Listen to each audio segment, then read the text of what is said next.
Okay, cool. Can you hear me right now? Okay. Okay, cool. So, good evening, everyone. Nice to meet you again as well. So today, what we're gonna do is to do a live case study with operating model for the dynamic linked with the full version. So, let's get into it. This one is like a real one when it comes to the private equity interview, especially when it comes to like the one that before your super day, you're gonna have a technical test. Basically, what you need to do is like to finish one of the operating model that given by the company, and then need to finish them usually it's within 30 minutes, so it's like a pretty speed test. So right now, let's get into it. This one is a pretty new one. I didn't do it before as well, so I don't really what's gonna happen, and let's see it together. So basically, what we have is some income statement with some assumptions. Okay, so the business model is like it's like a bottom up. It's like P times Q, the cup sold, and multiplied by the average price per cup. You get the gross revenue per year. Okay, so the OPEX and the cost are something that I think it's gonna link together with the revenue, with the percentage of the revenue as a portion. Um, the balance sheet was given the cash, account receivable, fixed asset, accumulated depreciation. Okay, so I think basically it's provided by the 2021 with all of the numbers given. It's like the historical number. I think this one was also in 2021 as well. Um, Also debt schedule. We have a statement cash flows. Okay, so it's pretty basic, and yeah, also comes together with operating, investing, and financing activities. That's what we have as well. This one is, I think it's like a fixed asset schedule to calculate the capex and also depreciation stuff. Okay, so yeah, with all that in mind, let's get into back to income statement. First, I want to do is to modify the formatting as well.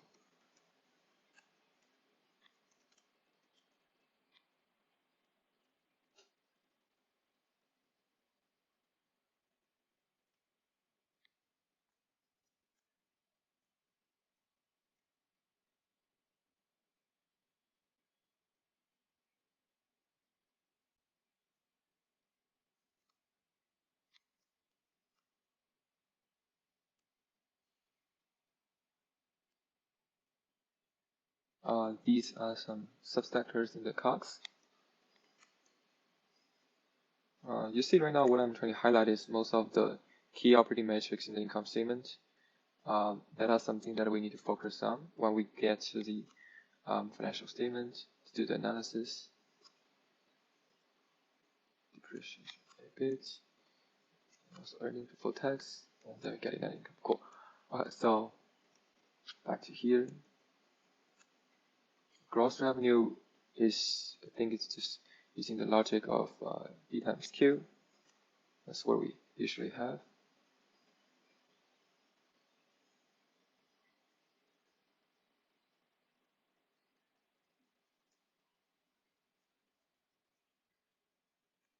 The discount means usually it's a deduction of the real profit level to get a discount to the customer.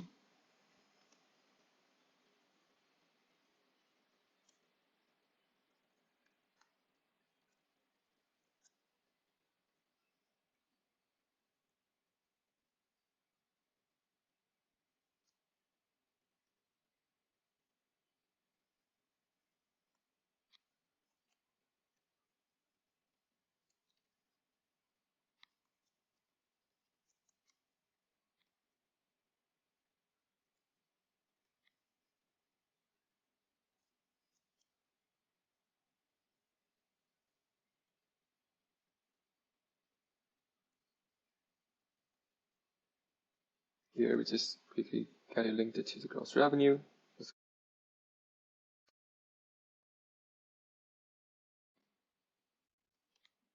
Oh, sorry, I get a phone call.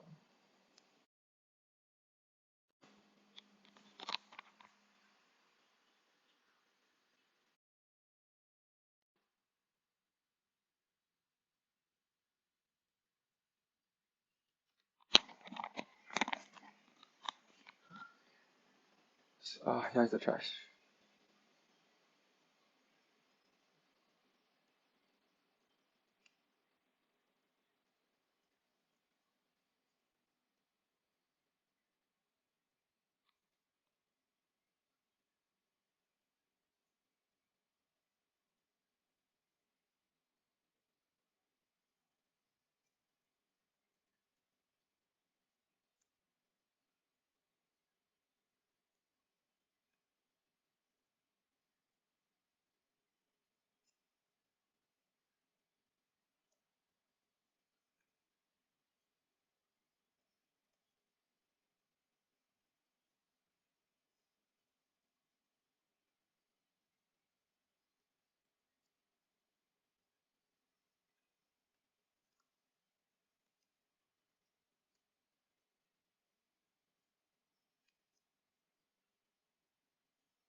Oh yeah, I think they give the labor, the OPEX is the same thing as before.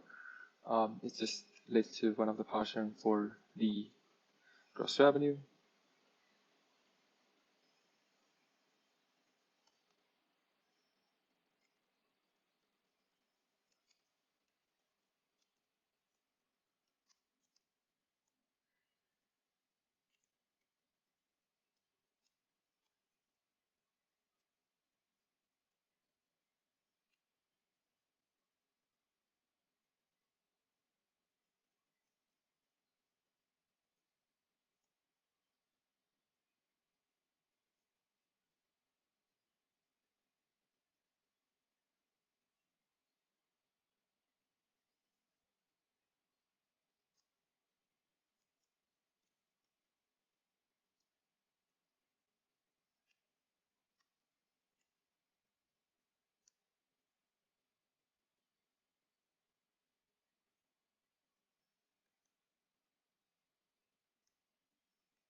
Depreciation, amortization. I think I think the depreciation and amortization should go back to the fixed asset schedule to solve it. Okay, I think so. Yeah, so let's calculate this.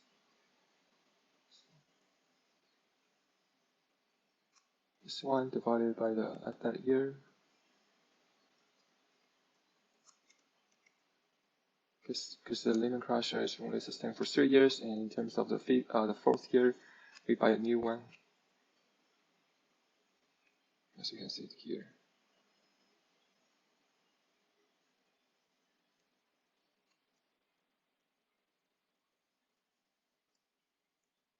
I think for the next year it upsize as well.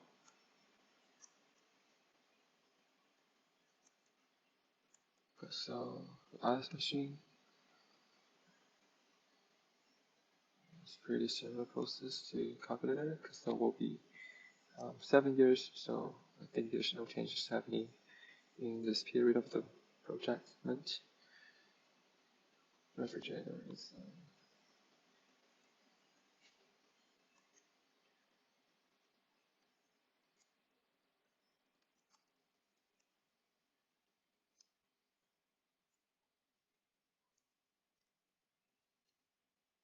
get it. So here's all the depreciation amortization for the 5 years, and then we go back to income statement to add into it. This one balance sheet. This one is okay, cool.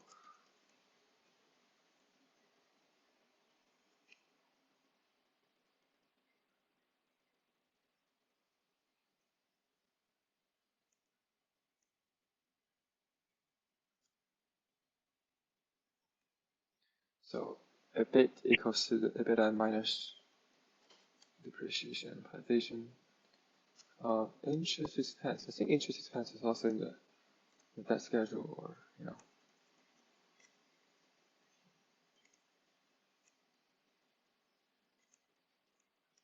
Okay, we have net borrowing, which means like the new debt you're gonna borrow this year, and the debt repayment means like you're gonna just repay it in this year, and the next year's debt equals to the beginning of the year's debt and minus the net borrowing, and then plus the net borrowing, and minus the net repayment.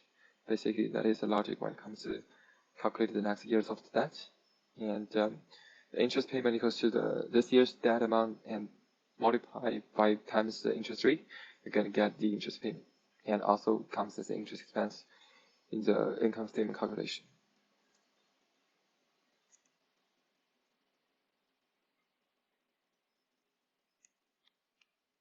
So starting from the beginning of the year's debt, we pass this year's new debt borrowing, and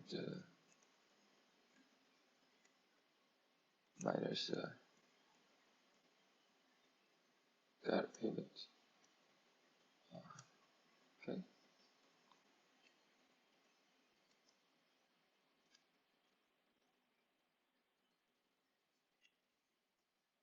Thus, the interest payment equals to this year's debt times the interest payment.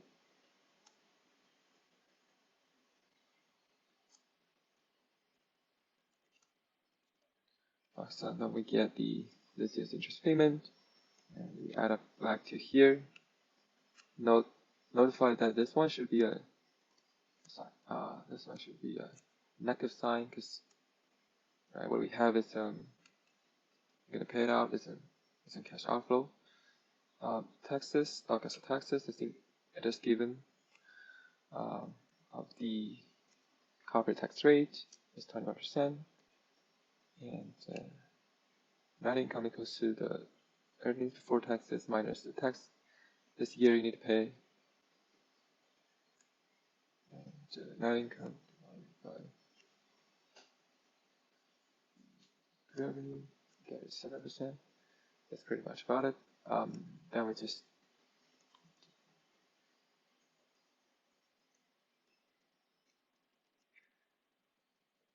copy and paste for a few years.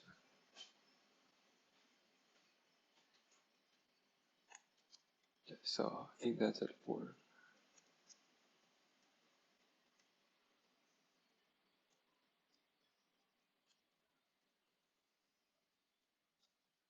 this one. Just quickly to check most of the critical metrics to ensure that they are right.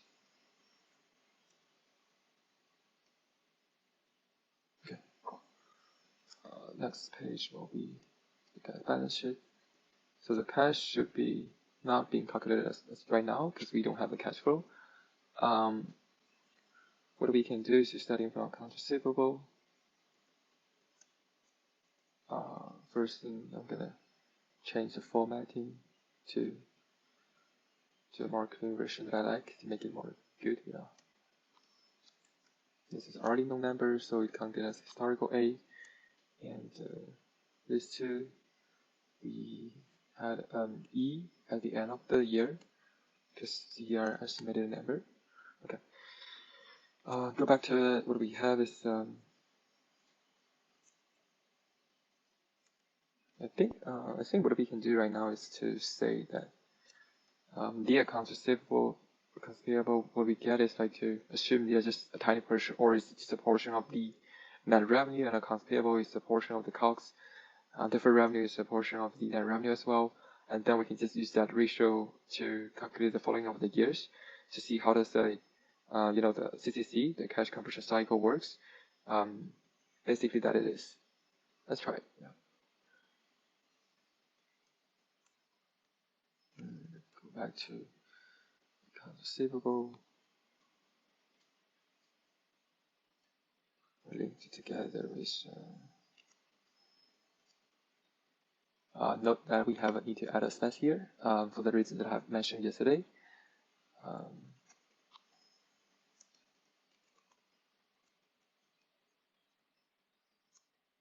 Net revenue.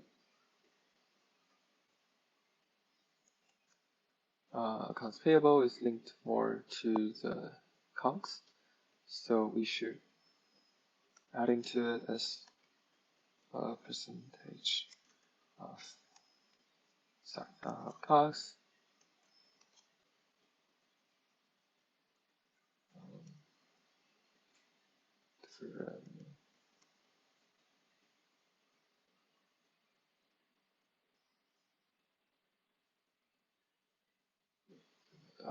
So I think this one should be linked to deferred revenue. Okay, cool. Then we just calculate the 2021 years. So the accounts payable that's given is, accounts receivable is 150.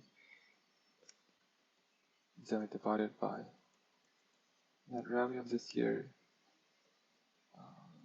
The accounts payable equals to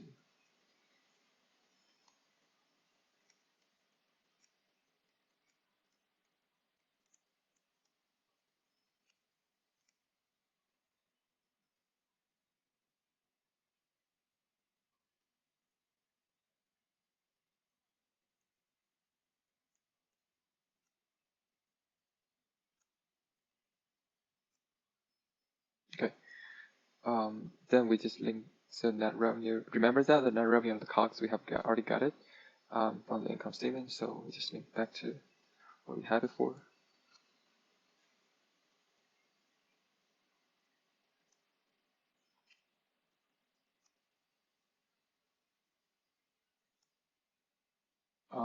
Note that right now the formatting has been messed up, so we need to change it back to what we have before.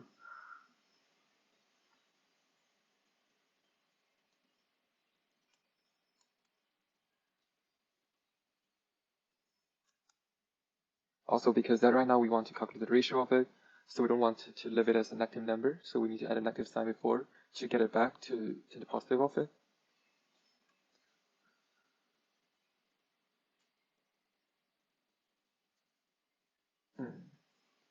So, because we need to do assumption of the ratio of here, we just usually, we can just, for simplicity, we just link to this years before, just the same year for the past of years.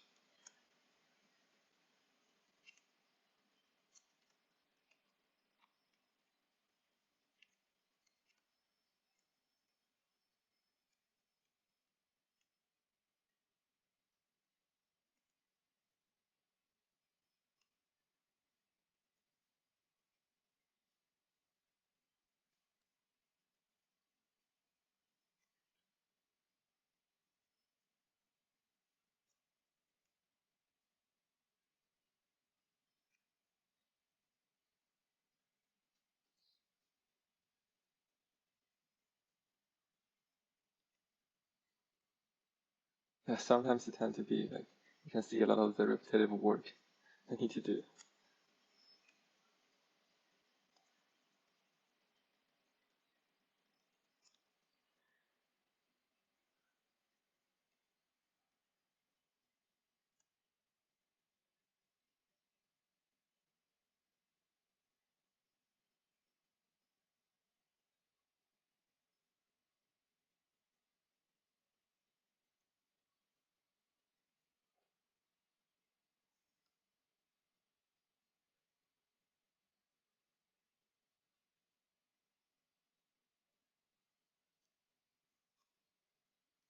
We get it. Deferred revenue comes table.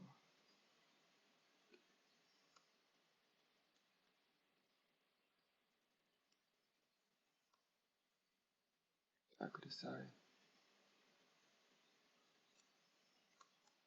Okay. That's pretty much about it.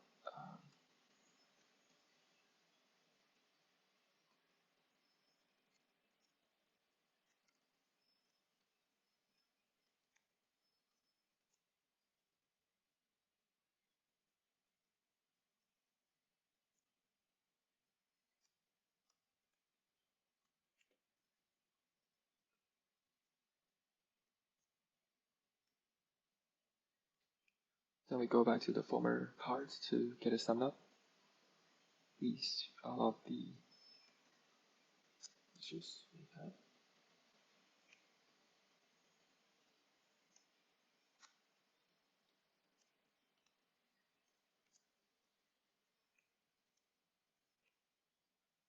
Total asset equals to the current minus non-current.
Fixed asset equals to the beginning of the year fixed asset. I think we need to add the capex of the next year. So we go back to the fixed asset schedule. I think we need to add up here, set up the capex. Go back to the calculation of the capex equals to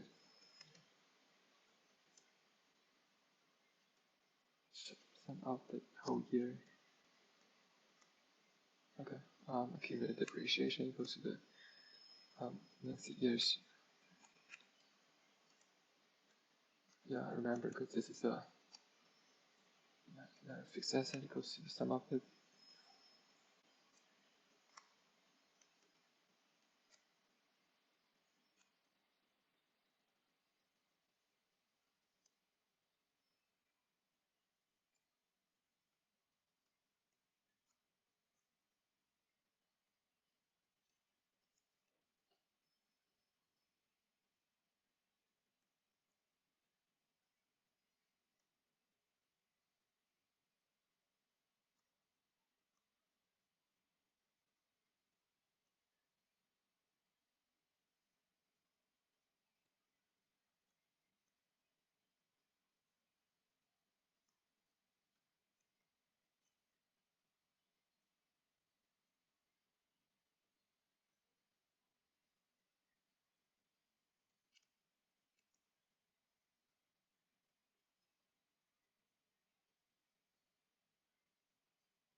I think the common stock, if we don't get any indications for new insurance for stock, we can just assume that there's no new insurance for stock this year, so just equals to the year before one.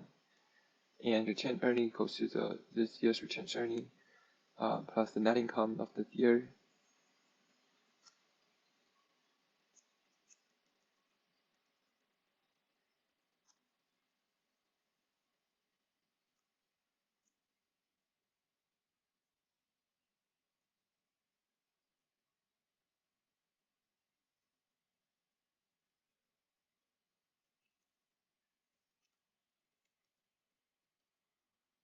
So right now it's not balanced, but it's fine because we didn't really involve remember the cash flow. Yeah, right now I don't have the cash right here. So then I'm just working on the cash flow statement. the first thing is similar to what we did before, is just to change a little bit about the formatting.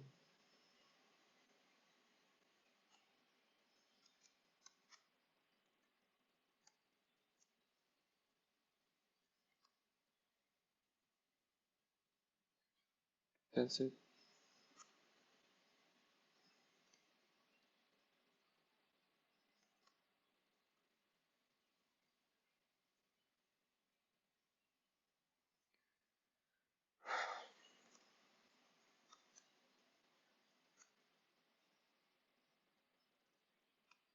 Depreciation amortization equals to, remember that we have it on the fixed asset schedule, so just link it to here.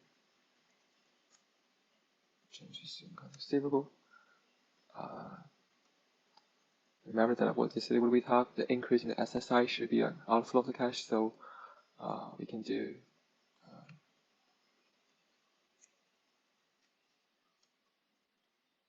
we also add a negative sign, brackets, close bracket to make it a negative outflow of the cash, and changing accounts payable equals to similar what we had yesterday.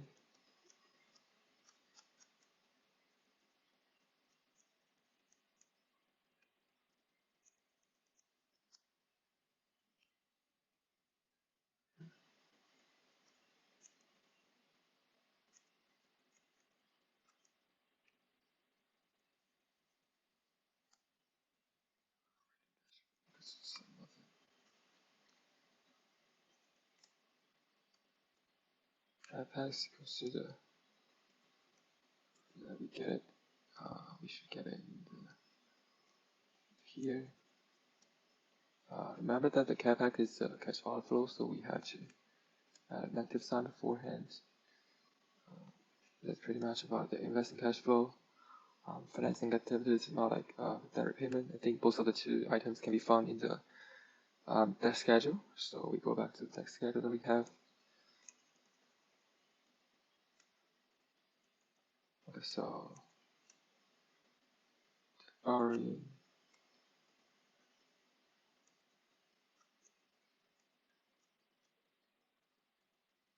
Oh, I think we get it missed. So, so the debt repayment should be a negative sign of this one, because it's gonna be a cash outflow. Okay.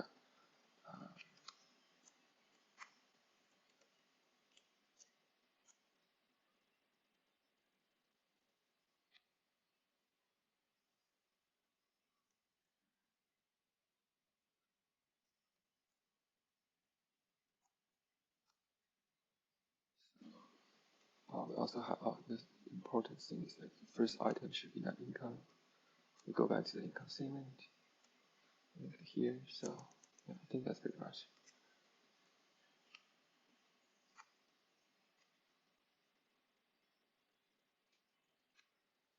Financing cash flow, investing cash flow, operating cash flow, so net income.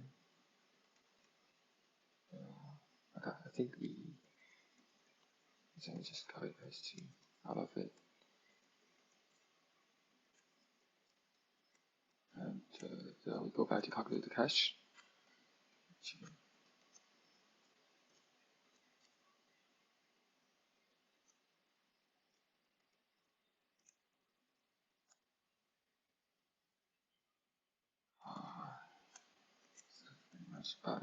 Okay, cool. So yeah, we get our past for balance sheet, and yeah, basically that's all for the operating model. So yeah, basically I just finished the operating model. It's pretty fun, and one of the luckiest things like we get it balanced at the first trial, so it's pretty good thing. And I think sometimes I didn't really explain too clearly about each of the line items, so feel free to ask me if I have any questions. Otherwise we just cover the day and pass over to the next session. Okay, cool. See you in the next one. Bye bye.